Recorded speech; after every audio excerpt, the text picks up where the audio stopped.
मेरा नाम एक्स मुस्लिम अब्दुल्ला है। यह चैनल किसी भी मुसलमान के प्रति नफरत फैलाने के लिए नहीं है। हम यहाँ केवल वही इस्लाम दिखाते हैं जिसकी व्याख्या कुरान और हदीस में की गई है। हम न तो कोई बात जोड़ते हैं और न ही कुछ छुपाते हैं। अगर किसी को हमारे कंटेंट से आपत्ति है तो पहले कुरान और हदीस को पढ़े, फिर हमसे सवाल करे। हेलो दोस्तों, स्वागत है आपका अपने इंडियन एक्स मुस्लिम अब्दुल्ला चैनल पर।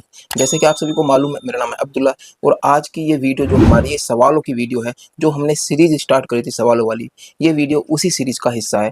और वो सवाल आखिर आते कहाँ से हैं? जब हम इब्ने कसीर से कुरान को समझने की कोशिश करते हैं, पढ़ने की कोशिश करते हैं, तो उसको पढ़ने के बाद जो हमारे जहन में सवाल आते हैं, वो सवाल हम वीडियो के माध्यम से आपके सामने नंबर बाई रख रहे हैं। ठीक है भाइयों, अब आते हैं आज के टॉपिक पर और अपने पहले सवाल पर इस वीडियो के। ये आपको स्क्रीन पर एक आयत नजर आ रही होगी, ये सूरह फातिहा की आयत है। सूरह फातिहा की आयत नंबर 2 है कि अल्हम्दुलिल्लाहि रब्बिल आलमीन, सब तरह की तारीफ खुदा ही को सजावार है जो तमाम मखलूकात का परवरदिगार है।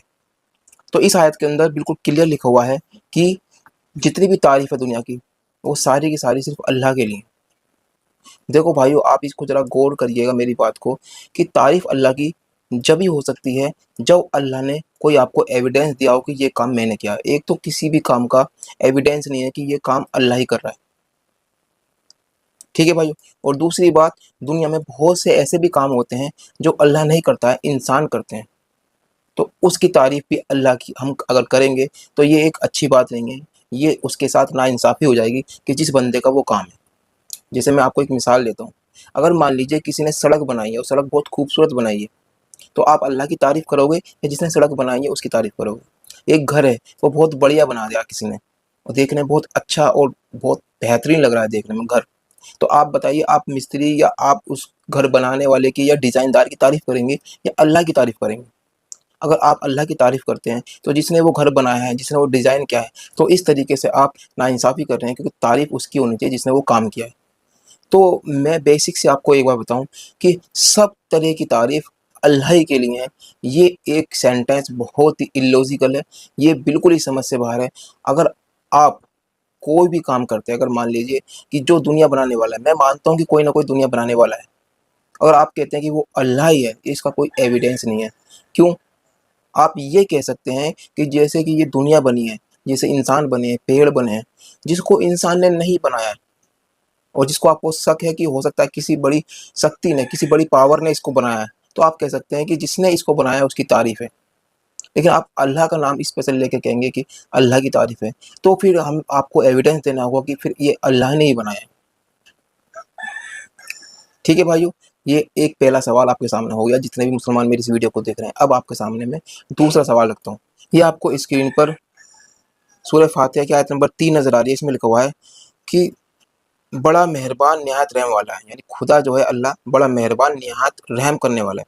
अल्लाह रहमान रहीम है। तो भाइयों, इस पर मेरा एक सवाल ये बनता है कि अगर मान लीजिए अल्लाह रहीम है, तो फिर दुनिया में इतने अत्याचार क्यों हो रहे हैं? क्या अल्लाह ताला इन अत्याचारों को रोक नहीं सकता? जंगें होती हैं, बच्चे मर जाते हैं, बहुत लोग भूखे मर रहे हैं, बहुत लोग दूसरे लोगों पर जुल्म कर रहे हैं। तो फिर अल्लाह ताला अगर रहीम है तो उन पे उससे तरस नहीं आ रहा, या उसे दिखाई नहीं देता, या फिर वो उनकी हेल्प कर नहीं सकता, या फिर उनकी जो लाइफ है उसमें इंटरफेयर नहीं कर सकता अल्लाह? अल्लाह कमज़ोर है क्या? वो अगर कमज़ोर नहीं है तो फिर वो बताइए, फिर उनकी हेल्प क्यों नहीं कर रहा? अल्लाह उन पर तरस क्यों नहीं खा रहा? जो लोग भूखे मर रहे हैं, जो परेशान हाल हैं, जो अस्पताल भरे पड़े हैं बीमारों से, मरीजों से, उनकी अल्लाह ताला हेल्प क्यों नहीं कर रहा? उन पर रहम क्यों नहीं कर रहा? कम से कम जिसने किसी का बुरा नहीं करा है, कम से कम उसका उसके ऊपर तो अल्लाह ताला रहम कर दे। लेकिन रहीम तो सभी के लिए रहम होता है, उसे तो सब पे रहम करना चाहिए। क्यों भाइयों? तो इससे भी मुझे बड़ा डाउट जाता है कि अल्लाह रहीम है या नहीं। अगर अल्लाह रहीम है तो सिर्फ नाम के लिए ही रहीम है, उसके काम तो रहीम वाले नहीं नज़र नहीं आते। ठीक है भाइयों, अब आगे बढ़ते हैं। ये आपको स्क्रीन पर सूरह फातिहा की आयत नंबर 4 नज़र आ रही है। इसमें लिखा हुआ है कि मालिक यौमिद्दीन, इंसाफ के दिन का हाकिम है। यानी जो इंसाफ के दिन का हाकिम है, वो खुदा जो है इंसाफ के दिन का हाकिम है। इसका मतलब ये है, यानी जिस दिन सबके साथ इंसाफ होगा ना, उस दिन का वो हाकिम है, यानी वो इंसाफ करने वाला है, उस दिन वो इंसाफ करेगा। तो मेरा आपसे एक सवाल बनता है कि भाई, अगर वो रहीम है तो फिर वो इंसाफ कैसे कर सकता है? वो अगर वो इंसाफ करेगा तो फिर वो रहीम कैसे होगा? क्योंकि कोई भी रहम करने वाला इंसाफ नहीं कर सकता है। ये एक बेसिक सी बात है। क्योंकि दोनों चीज़ें आपस में टकराती हैं, रहीम और इंसाफ करने वाला। इंसाफ होता है अदल, जस्टिस। रहीम मतलब रहम, तरस खाने वाला, मर्सिफ। तो जो मर्सिफ है वो जस्टिस नहीं हो सकता, और जो जस्टिस है वो मर्सिफ नहीं हो सकता। ये बिल्कुल बेसिक सी बात है, आपकी समझ में मेरी बात आ रही होगी। अगर मान लीजिए जज जज जो है इंसाफ करने वाला है, तो फिर वो कैदी पर रहम नहीं खा सकता। अगर रहम खाएगा तो फिर इंसाफ कैसे करेगा? क्यों भाई, समझ में आ गई ना? मैं गलत तो नहीं बोल रहा? जितने मुसलमान मेरी इस वीडियो को देख रहे हैं भाइयों, नाराज होने की बजाय आप हमारे सवालों पर गौर व फिक्र करें और सोचें कि क्या अब्दुल्ला सही बोल रहा है या गलत बोल रहा है। क्योंकि हम भी आप ही की तरह इंसान हैं। हम ये जो बातें हैं ये आप ही की किताबों में से पढ़ के हम बता रहे हैं। ये सूरतें, ये आयतें हमने खुद नहीं बनाई हैं, ये कुरान के अंदर मौजूद है। उन्हीं को पढ़कर हम आपके सामने ये सवाल रख रहे हैं कि आखिर ऐसा क्यों है? रहीम है अल्लाह, तो फिर ऐसे हालत क्यों दुनिया में पैदा हो रहे हैं? अस्पताल क्यों भरे पड़े? और इसी तरीके से कहा जा रहा है कि अल्लाह ताला जस्टिस भी है, मर्सिफ भी है। मर्सिफ है तो जस्टिस कैसे हो सकता है, और जस्टिस है तो मर्सिफ कैसे हो सकता है? सिंपल सी बात है। ठीक है भाई, अब हम आगे बढ़ते हैं। ये आपको इब्ने कसीर का रेफरेंस नजर आ रहा है, सूरह फातिहा की आयत नंबर 7 का। इसमें क्या लिखा हुआ है कि हुजूर ने फरमाया, जब तुम में से कोई अपनी नमाज में आमीन कहता है और फरिश्ते आसमान में आमीन कहते हैं, और एक आमीन दूसरे की आमीन से मिल जाती है, तो इसके तमाम पहले गुनाह माफ हो जाते हैं। इसमें कहा जा रहा है कि जब आप नमाज पढ़ते हो, या जब हम नमाज पढ़ते हैं, तो सूरह फातिहा के बाद आमीन कहते हैं ना, तो फरिश्ते भी आमीन कहते हैं, और जिसकी आमीन जो फरिश्तों की आमीन से मिल जाती है, तो फिर उसके सारे गुनाह माफ हो जाते हैं। तो ये तो एक बिल्कुल ही नाइंसाफ़ी वाली बात हो गई। एक तो ये तो बिल्कुल ही इलॉजिकल बात है कि यार सिर्फ़ आमीन मिलने से आप लोगों के गुनाह माफ़ कर रहे हैं। जस्टिस शख्सियत ऐसा कर सकती है? जो ईमानदार, अदल करने वाली, जो इंसाफ़ करने वाली कोई शख्सियत है, क्या वो ऐसा कर सकती है कि एक आमीन को मिलने पर उसके पिछले सारे गुनाह माफ़ कर दे, उसे जन्नत में डाल दे?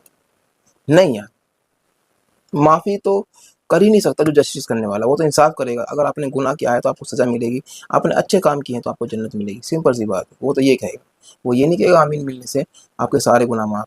अगर मान लीजिए एक आदमी ने पूरी ज़िंदगी नमाज़ पढ़ी, रोज़े रखे, ज़कात दी, हज किया, सारे काम, बड़ी मुसीबत से होते हैं ये काम। इतनी आसानी से नमाज़ नहीं पढ़ी जाती पाँचों वक़्त की। मैंने 5 वक़्त की नमाज़ पढ़ी है, मेरे हालत ख़राब हो जाती थी।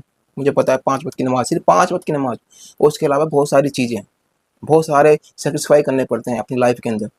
तो भैया मुझे एक बात बताइए कि इतना कुछ बर्दाश्त करने के बाद, इतनी मेहनत करने के बाद एक बंदे को अल्लाह ताला जन्नत देता है, और फिर एक बंदे की आमीन मिल जाए फरिश्तों से और उसके गुनाह माफ़ करके उसे जन्नत दे देता है, तो क्या उसके साथ नाइंसाफ़ी नहीं हुई?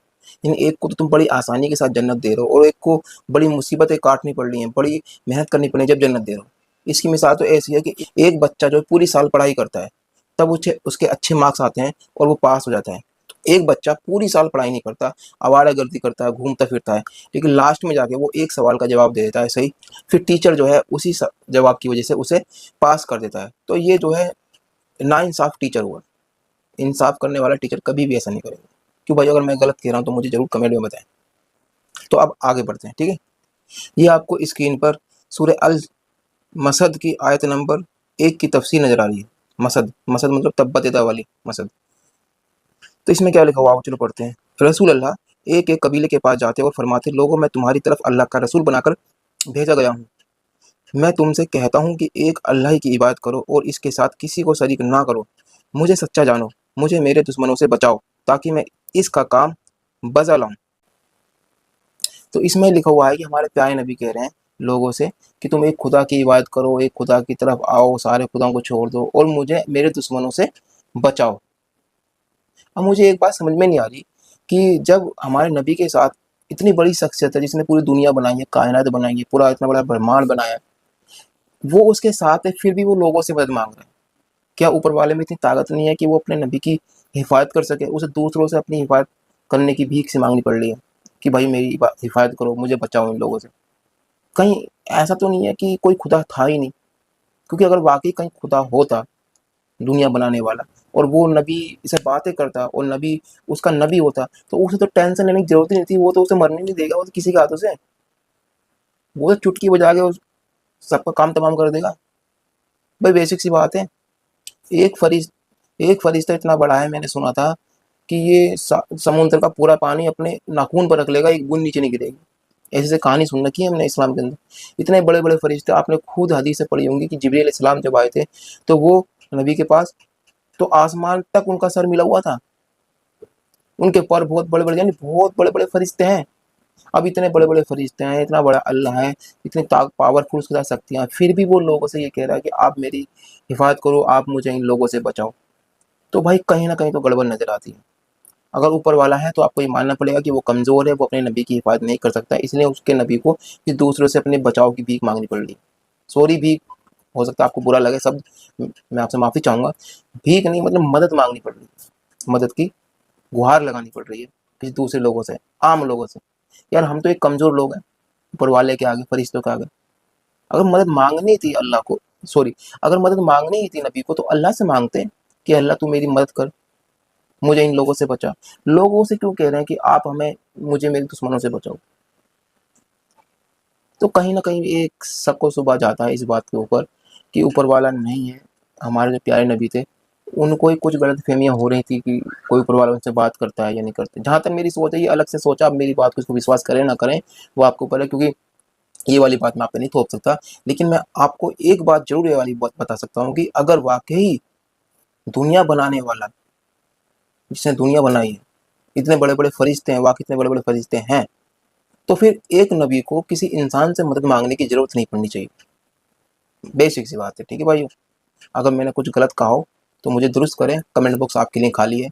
वीडियो लंबी हो गई है, मिलते हैं नेक्स्ट वीडियो में। अपना ख्याल रखें, परिवार का ख्याल रखें, और जितना हो सके सब भाई मिलजुल कर प्यार मोहब्बत से रहें।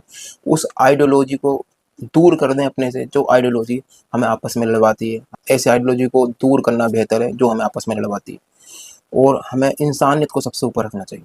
ठीक है भाइयों, मिलते हैं नेक्स्ट वीडियो में। अपना ख्याल रखें। जय हिंद, वंदे मातरम।